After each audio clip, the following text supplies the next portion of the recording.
Oke teman-teman, assalamualaikum. Cerita kali ini datang dari Wanto asal Purwakarta yang pada tahun 2011 melakukan pendakian ke Gunung Slamet via Bambangan. Pendakian yang awalnya dia rencanakan sebagai pendakian cepat karena dia hanya bisa libur beberapa hari, malah menjadi pendakian terlama yang pernah dia tempuh karena sesuatu terjadi. Buat kalian yang baru gabung di sini, selamat datang. Semoga cerita kali ini bisa menghibur dan memberi kita pelajaran. Jangan lupa subscribe biar saya makin semangat untuk terus membagikan cerita-cerita seperti ini untuk kalian semua. Dan langsung saja kita mulai ceritanya.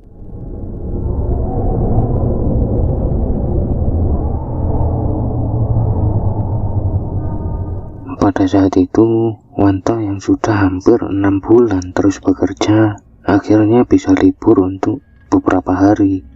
Wanto sudah sangat rindu dengan dunia pendakian dan memutuskan untuk menambah pengalaman dari gunung yang belum pernah dia daki sebelumnya. Dan kali ini, pilihan Wanto adalah Gunung Slamet.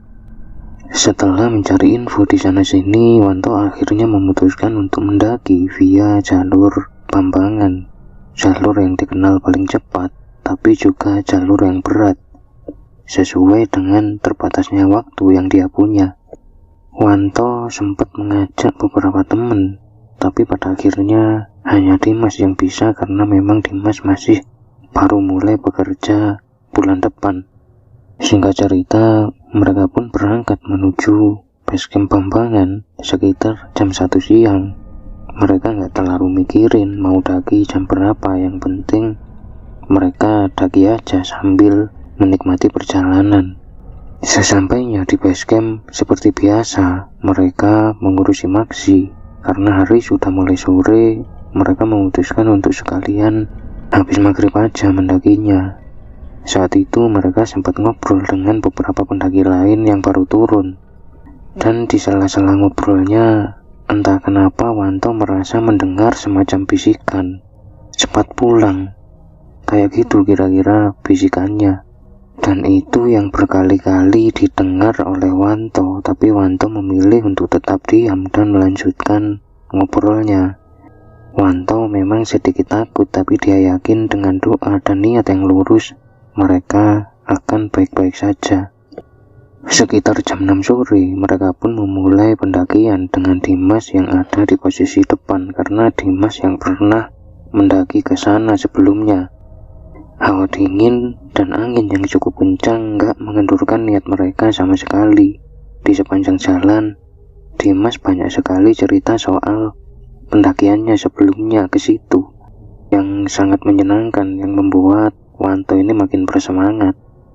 Setelah sekitar 1 jam berjalan, sampailah mereka di Pondok Gemirung atau Pesatu yang ada semacam shelter besar di situ. Pada saat mereka mendekati pos 1, Dimas yang terus cerita tidak memperhatikan Wanto yang sejak tadi berjalan dengan tertunduk, karena Wanto melihat sosok nenek-nenek berdiri tepat di depan shelter pos 1.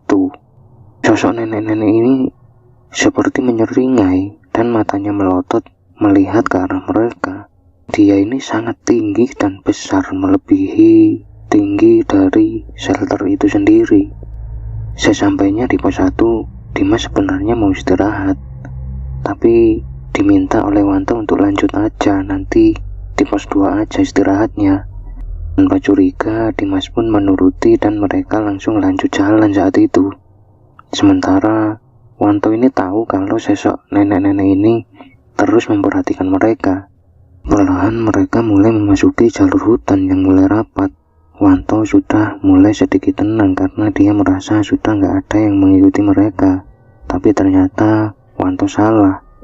Begitu mereka sampai di pos 2 atau pos Walang, Wanto melihat sosok nenek yang sama dengan yang dia lihat sebelumnya sudah berada di dekat pohon besar di sisi kanan area pos 2. Lagi-lagi Wanto merasa bingung dan ketakutan. Gak mungkin dia minta untuk terus lanjut jalan karena Sudah hampir 3 jam mereka jalan, yang akhirnya mau nggak mau Wanto harus istirahat di situ.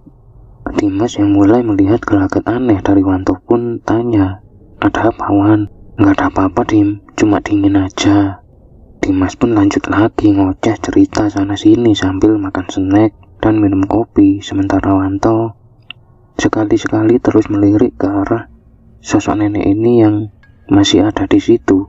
Perlahan Wanto mulai mencium bau busuk yang makin lama makin menyengat. Wanto yakin bau itu datang dari sosok nenek ini. Di luar dugaan, ternyata Dimas juga mencium bau yang sama, yang akhirnya ngajak Wanto untuk cepat-cepat lanjut karena sudah nggak tahan. Mereka pun lanjut lagi jalan ke arah Pondok Cemara atau Pos 3. Di sini Wanto mulai mendengar suara-suara aneh.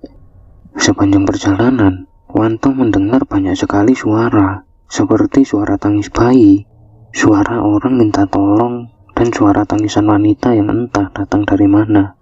Wanto berusaha tenang dengan semua itu. Ketika mendekati Pondok Cemara, Wanto terus memastikan apa sosok nenek yang tadi akan muncul lagi di sana. Tapi akhirnya Wanto bisa bernafas lega karena di area pos 3 tidak ada apa-apa sama sekali. Dimas memutuskan untuk istirahat agak lama di situ karena dia mau mengumpulkan tenaga untuk langsung maraton jalan sampai pos 5. Karena Dimas nggak mau istirahat di pos Samarantu atau pos 4 yang memang terkenal sangat angker. Karena sudah mulai lapar, mereka pun makan di situ sambil ngobrol dan ngopi cukup lama. Dimas memang pada dasarnya nggak bisa diem. Lalu saja dia bercerita ke sana kemari, sementara Wanto hanya mendengarkan dan terus memikirkan kejadian yang dia alami gitu. Entah kenapa, Wanto merasa pendakiannya kali itu seperti tidak direstui oleh alam, karena sebelumnya Wanto sama sekali belum pernah mengalami yang semacam itu. Singkat cerita, selesai makan dan istirahat, mereka pun memutuskan untuk lanjut perjalanan dan berencana untuk buka camp di area pos 5. Lagi-lagi Wanto mengalami gangguan.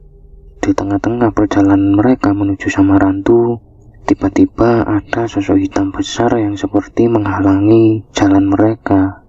Awalnya Wanto mengira hanya dia yang melihat sosok itu, sampai tiba-tiba Dimas menyuruh untuk berhenti sebentar dengan muka tegang.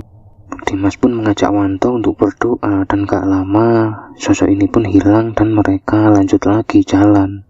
Sejak saat itu Dimas sudah mulai diam. Mereka berjalan dengan tegang sejak saat itu sampai akhirnya ketika mereka hampir tiba di pos 4, mereka benar-benar kaget karena jalur seperti berhenti di situ. Seolah-olah area pos 4 ini dikelilingi hutan lebat. Nggak ada jalan sama sekali ke arah pos 5.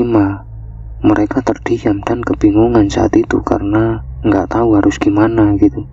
Di tengah-tengah kebingungan itu, tiba-tiba mereka mendengar suara langkah dari arah bawah dan suara orang seperti lagi ngobrol. Mereka sempat agak lega karena akhirnya ada juga rombongan pendaki lain yang bisa mereka ajak untuk barengan. Beberapa lama, tibalah 3 orang pendaki yang juga sampai di pos 4. Mereka akhirnya saling kenalan dan sempat ngobrol beberapa saat. Di situ Dimas tanya ke mereka, "Jalur yang kemarin sudah pindah ya, Mas? Kok di sini nggak ada?" Kemudian salah satu dari pendaki itu menjawab, "Ada kok, Mas. Ikutin aja kami kalau nggak tahu jalurnya.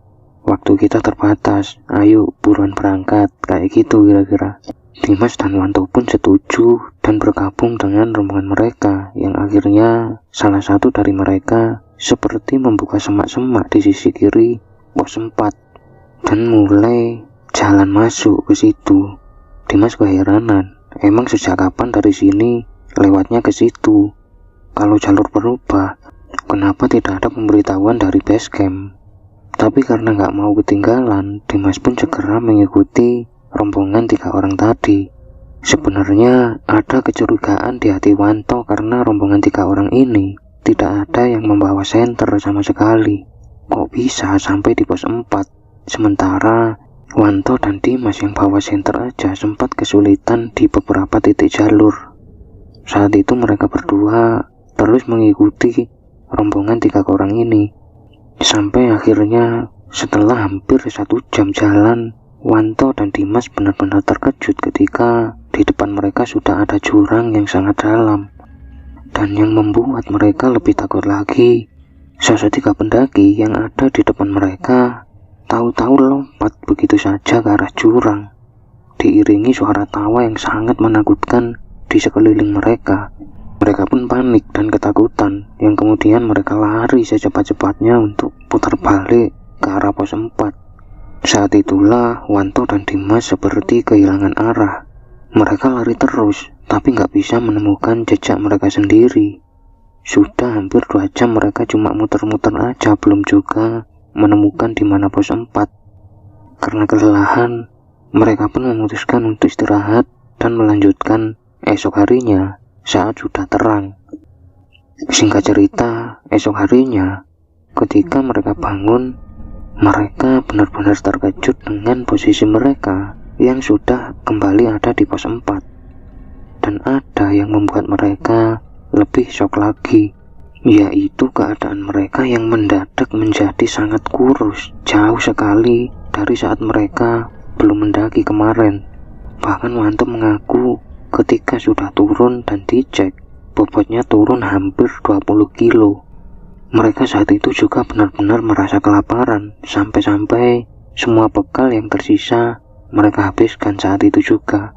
Selesai makan, mereka memutuskan untuk turun, dan sesampainya di bawah, petugas basecamp benar-benar terkejut saat mengetahui kalau mereka adalah Wanto dan Dimas, yang baru kemarin mereka mengurusi Maksi, tapi turun dalam kondisi yang sangat jauh berbeda. Dan ada lagi yang aneh di sini, gak berapa lama, keluarga Wanto dan Dimas ini tahu-tahu datang dan mengaku kalau mereka sudah hampir 1 bulan gak pulang. Ketika mereka buat laporan ke basecamp, petugas hanya jawab iya aja tanpa melakukan apapun. Mereka juga sempat lapor ke polisi, tapi seperti belum ada tindakan sampai sekarang. Yang aneh di sini, petugas basecamp saat itu masih sangat ingat kalau Wanto dan Dimas ini baru kemarin mengurusi Maksi. Gak mungkin ada yang hilang sampai selama itu tanpa ada laporan sama sekali. Singkat cerita, setelah mereka pulang, sampai detik ini pun Wanto dan Dimas sama sekali nggak ngerti dengan apa yang mereka alami. Cerita dari sisi keluarga dan teman mereka jauh berbeda dari sisi Wanto dan petugas basecamp, dan menjadi pengalaman tersendiri untuk Wanto dan Dimas. Beberapa bulan berlalu, barulah Dimas menyadari ada sesuatu yang hilang, yaitu semacam batu jimat pemberian ayahnya yang terakhir dia tahu masih ada di tasnya sebelum pendakiannya bersama Wanto. Dan saat itulah Dimas menyadari mungkin apa yang mereka alami ada hubungannya dengan batu itu, karena memang sudah menjadi rahasia umum kalau ke gunung sebaiknya tidak membawa barang-barang semacam itu.